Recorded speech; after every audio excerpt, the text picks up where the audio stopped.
Hi, I'm Pat Fiume. I've been a realtor for over 30 years. I'm a host of the American Dream Show. Welcome to my show, Is This for Real Estate?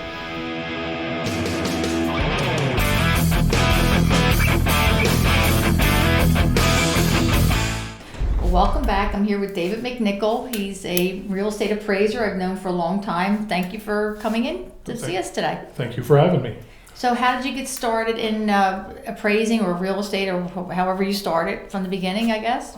I got into real estate appraising first. I took the initial Principles of Real Estate Appraising course in 1983. Wow. Seems like yesterday. Yeah, At the urging of my father, who owned a Century 21 in Ewing, New Jersey. Mm-hmm. And I took a year off in 1984 working for the state human services. And then in 1985, I got into the profession fully, and ever since I've been a full-time real estate appraiser. So you work for the banks? Yeah, So I work for banks, for mortgage companies, and these days I'm working for doing private appraisals for estates, for divorces, things like that. So for people who don't understand, what is the mortgage company? What is the process for an appraiser with the mortgage company? What does it all have to do with real estate? The mortgage company is concerned with risk assessment, and they just want to know when I'm doing an appraisal on one of your homes, what I have to, and I'm very detailed about it. I got to give them a description of what we have, the house, all the quality of construction, and then I analyze the market area, and I develop an opinion, and I give them an estimate that's based upon reasonableness about, so it could be a solid report. And that's what they base up, the loan, accepting the loan upon, is if the value is there. The value is true. And I guess it used to be years ago, everybody used appraisers that they picked. Now they actually have to be vetted or approved by a mortgage company and be in their pool of appraisers today. Like since that mortgage meltdown happened in 2008, they made some appraisal changes. It started the AMCs. And in a way, I kind of liked when AMCs came because it did create that separation, because sometimes I would get situations where, come on, get this price. Yeah, you would kind of get that, which really it shouldn't be. So in a way, there are good and bad things about the AMCs, but usually, and I'll get an appraisal through the middleman, the AMC. Like a service. Yeah, a service that exists for mortgage companies. Yeah, because I know they kind of rotate the appraisal, so they don't know who's going to do it. I guess actually the listing agent who has the listing is the only person who knows who the appraisal is until the appraisal's turned in, I believe, too. Even the mortgage reps sometimes don't know. Sometimes I'll tell them. That's the purpose behind it, that they There's can't no pressure pick and choose, that it's just whoever is approved by them. Levels the playing field to be a fair appraisal then. Yeah. So I know you do a lot of other work too besides the mortgage for bankers. With the real estate, you say you do a lot of work for estates. So why would an estate hire you? Well, for the estate taxes, they just want to know and it's usually based upon, it's a retroactive appraisal that's based upon when the person passed away. Might be a year ago or a few years ago. I had to do that with a personal one in my family. Everything was based on the date of death. Yes, correct. Everything is based upon that specific date. And I guess you see a lot of work with divorces, like you said. A lot of them, do they use that in a divorce, I guess, when they're doing a property settlement? And I really try to make the appraisal solid so that, and transparent, that anybody who's reading it sees where the opinion came from. I give a list of every single sale that was considered, because what I'm trying to do is time, location, similarity. I'm looking for, homes in close proximity, if possible, similar in gross living area, overall condition, lot size, additional features, and give them every single sale that fits that criteria, and then also take into consideration any active listings or pending sales, things like that, to make it so when both parties see it, because I would rather not give testimony, even though I do that once in a while, but it's better, you just want to be fair with it. Absolutely. You don't want, I can never be an advocate for any side. When I'm doing an appraisal, if I'm doing it for the wife, I can't be there on her behalf. I have to just show what the market can support. So as an appraiser, do you only go back like 3 months or 6 months? Because I know we're in an adjusting market. I guess, how do you handle the adjusting market part of the appraisal? This market is really unique, as you know. Oh, yeah. And what I really try to do is keep, I want to show current within the last 3 months, and I want to consider active listings and pending sales. Because right now there's a lack of inventory. So we're not, it's a kind of a strange market. When the values were going up, in 2001, 2002, I was making time adjustments of 1% and sometimes more for every month. If I used a sale that was 6 months old, some areas I saw went up 30%, which was crazy. Preferably, I would like to do that, but sometimes I'll get unique homes where I'd have to expand your search the guidelines, and I have to use something maybe from 2 years ago. I have to use something that are in excess of 1 or 2 miles. Dependent upon, like if I have something that's backing to railroad tracks or some kind of external problem that it has where I have to match it out. I have to find one now that has a tennis court. And you don't really see tennis courts very often. Is it their own tennis court? Yeah, they have it, and it's not really that large of a home. It's 4,000 square feet, but usually what I expect to find is probably a bigger house. 8,000 square foot that has. When I'm looking to try to... It's interesting. I have a client that built up my new construction estate, the estates at Oldman's Creek, and he's a tennis teacher. And he gives tennis lessons, and he's a tennis coach in, I think it's Clearview. And they were thinking about putting a tennis court behind their 2,400 to 2,700 square foot home. Yeah. That was interesting. They haven't done it yet, but they were talking about it. Yeah, the problem is when they try to sell it... The problem is not everyone wants a tennis court. And I remember I met an agent one time who was saying that she has a listing, it's on a cul-de-sac, it has a tennis court in the back, and the tennis court takes the whole yard. So the people that are going through, she was saying, we'll buy the house if you get rid of the tennis court, because sometimes it might be something that... the pool too. You never know. It all depends on, because I never have any opinion, my personal opinion, everything is based upon what could be extracted from the market. So like what's happening now with the solar panels. It's a biggie. Yeah, so many people are, putting them on their house. Right before they sell their house too. It's like crazy. But if it's a lease, then there's no value to it. It's considered to be personal property. But if they own it, then I have to try to determine what that contributes to value. And in some cases, especially if it's an older, 10-year-old system, it may not contribute a lot to value. But as time goes by, energy costs, maybe it will bring more money. I know those solar panel contracts, whoever wrote them is like the smartest attorney in the world. Like I see them on foreclosures, short sales, they can't get them off. Yeah. And I just had a buyer, one of my buyers, it's actually one of my sellers who's moving to Florida. They were asking me questions about 3 houses they were looking at in Florida, and they asked my opinion on solar panels. And I'm all for green energy and all that stuff, but I've seen cases where, you've got to pay that. I don't know why people put them on and then put their house up in a year, and they're stuck with like an 18 to 28 or 29 year lease, and you got to count that when you get pre-approved. Yeah, that's what I Or heard. it's like a second mortgage. They got to qualify for that also. I had a house in Gloucester Township a few years ago, and a 55 and up we went through 6 buyers because a lot of the buyers either didn't want the solar panels or they didn't qualify for the loan with the solar panels. Yeah. Because it's like a second loan.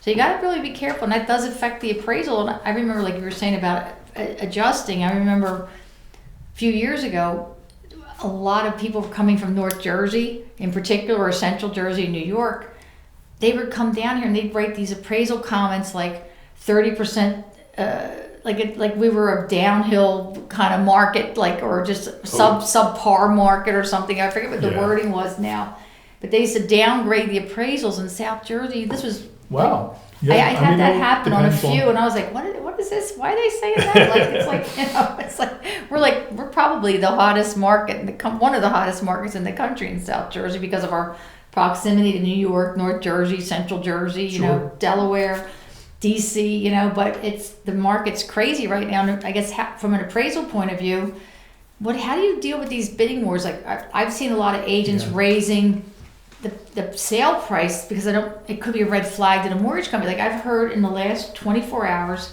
3 houses that I know of that went anywhere from 50 to 100,000 over asking price just because there's no inventory. Right. And people are putting these appraisal gaps on there and waiving inspections. Are nuts to do that, but I appreciate when the appraisal gap is put in a contract, but I can only be a mirror of what the market can support. Exactly. And there's sometimes, because when I do an appraisal, I even if I did like 50 houses in that development, I have no opinion when I'm going in there. And I would see some instances where the value seemed to be very high. There were some instances where once I did the research, the value was actually there for, that was proven, because at that point in time I was making time adjustments. If I had a comparable that was like 6 months old and with the time adjustments, it could be provable that the values had appreciated. Yeah, because that's your license, you are held accountable just like a realtor is. Like you have to be able to prove what you're saying. Right. Cost does not equal value. That usually is a difficult thing where you'll have someone who say, well, I paid $30,000 for that driveway. Yeah. And I think the thing, I guess, it gets the most value back would be like probably kitchen and bathrooms and things like that, I would think. Yeah, definitely the kitchen and the bathrooms. And I think back of, the 1980s, because right now the style that you see all the time with remodeled kitchens are like that, the shaker, white shaker. Or gray. Yeah, or mixture. Yeah, mixture, the granite or the solid surface, the subway tile backsplash. And then I think of the 80s. Oh, wow. Where you had the popcorn ceiling, you had in the kitchen, a lot of times you would see like laminate, a butcher block look. But you look at the way kitchens look today, and it looks like 10 years from now they'll still be appealing. Yeah, when I bought my second house that I moved from, I was in it for almost 30 years, and those laminate cabinets, I don't even think they were real wood color. It was the weirdest, pink, it was like a pinkish, brownish, weird color. Until we redid the kitchen, I was like, oh, I hate these cabinets. They're just hideous, Yeah.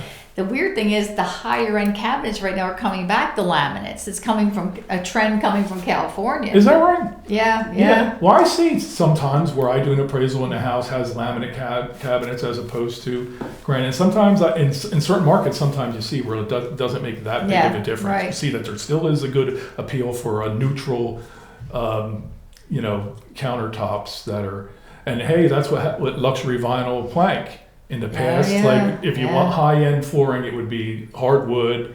But now you see a lot of high-end, expensive homes where they're having luxury vinyl plank. My builder now, we had brought in luxury vinyl flooring because so many people had so many pets, because he puts hardwood floors for kitchen breakfast area, and then other than that, it's carpet unless they upgrade. So many people wanted the luxury vinyl planks versus the real wood. That we just brought in 3 more lines of luxury vinyl for phase 2 at the Estates at Oldman's Creek. It's like I just had to pick up the boards. They were so heavy. Bill helped me carry them. I lift things up and put them down. The one was so heavy I couldn't even lift it out of my car. I think I pulled something in my back. I'm like, that stuff weighed more than the wood. I think that's a trend that I think a lot of the younger buyers actually prefer the vinyl, I'm finding, over the real wood. Yeah. Because they have a lot of pets and things. I know I have a very name brand hardwood floor in my house, and I have a dog and a cat. And I can certain lights, I see all the scratch marks, and I'm thinking, damn, the vinyl. It's easier to maintain and doesn't scratch and things. We'll see, like 5 or 10 years whether that remains. Well, I actually had a pergo floor in my family room when we added a family room on in 1996, 97. When pergo first came out, or the laminate first floors came out, and I kept telling the one woman who cleans for me, don't use water. You have to use like those mops that spray a little bit. She kept soaking it. They actually started peeling, but now they're all waterproof. But back when they first came out, you had to really be careful about water. Do you see any other trends with appraisals right now that are happening? Like, I know, do they still have to try to stay within the same neighborhood first, or within the same town? Yeah, that's always, it's common sense. It's reasonableness. And if you find 3 homes that are pretty much in the same exact condition within a couple blocks of each other that have sold recently, that's heaven for me. Because many times, like, I'll find a really unique property that, built in 1750, or 7 acres, an area where there's, an acre lot. things like. But I like the challenge of doing the unique appraisals. And how do you feel about in-ground pools? Like, do they add value to the home? Do they get the full value back always or not always? I hate to, because with every appraisal, everybody like I seems say, to want a pool today. Yeah, and during especially since COVID. That's true, and that's what I'm hearing. Everybody wants a nice backyard your or home was pool. your resort, or exactly, yeah. So it was really like a lot more desirable, and I was hearing people saying that they're on a waiting list to have the pools installed. Yes, absolutely. But everything is based upon what can be measured with the market. If we see in the future that homes are selling for significantly higher because of the pools, then that's where the adjustment would be made. But it's all based upon what can be supported by the market. But yeah, it always, even though I see some instances, I saw, where people don't want to deal with the maintenance of the pool, and they'll just fill it up. Fill it in. It's gotten more expensive. Yeah. My brothers do demolition, and one of the things they've done in the past is fill in pools. Especially the concrete ones. Yeah. You have to do so many parts dirt per concrete now, so you don't get a sinkhole or something. Right. Yeah, so there's a lot more complicated to get rid of a pool than it used to be, unless it's a liner, then you just fill the hole up, and make sure it's compact. But if it's concrete, it's a lot more difficult. So anything else you can tell people out there thinking about buying a house that would be good, helpful to keep in mind, appraisal-wise, or when they're getting in these bidding wars? Or bidding wars, you got to just keep in mind that as an appraiser, I can only deal with what can be supported by the market. So if you're dealing with emotion with bidding wars, and if if people want to pay and they really want the house and they have to pay beyond what can be supported, out of their own pockets for that. But like I say, there's some instances where, when I look at the market, it can be supported. I'm seeing some situations now where homes are being priced conservatively, and then it ends up selling for a lot higher. But then when I look at the market, the higher amount is supported by the data. So you've been doing this a long time. Do you have any funny story you tell at parties, like to people? I know we all have our funny stories. I used to do foreclosures for Fannie Mae. Oh yeah. And I remember one where I went inside. It was in Trenton City, and I came out and there was fleas all. You had things like that. But I've never had, and I would go into the vacant homes, but I made sure before I went inside that I looked all the way around the house, and I've never encountered anything, never encountered any critters in the house. Angry homeowners? Yeah, well, I like that meeting people. A lot of times I think you deal with people who are kind of grumpy, but I like to, after I talk to them for a while, get them to, because I know it's uncomfortable when you just have someone walking through your house making a judgment. Yeah. So I understand that. So I try to de-escalate when I'm talking to them and find some common ground, and usually it ends up, They feel comfortable. It is, and then you're the enemy too, because if you don't appraise their house, you go in like with the black hat on versus the white hat. That's right. Sometimes, right? Because you're coming in there. If you don't get that appraisal, man, you're like the guy they're going to blame. Yeah. I mean, there are some instances where I had to, because I'm totally ethical. If I have a situation, where someone is trying to influence, then I'll just pull out. I'll just pull out of the assignment and tell them to reassign it to somebody else. Yeah, and that's smart. Yeah. Situations like that.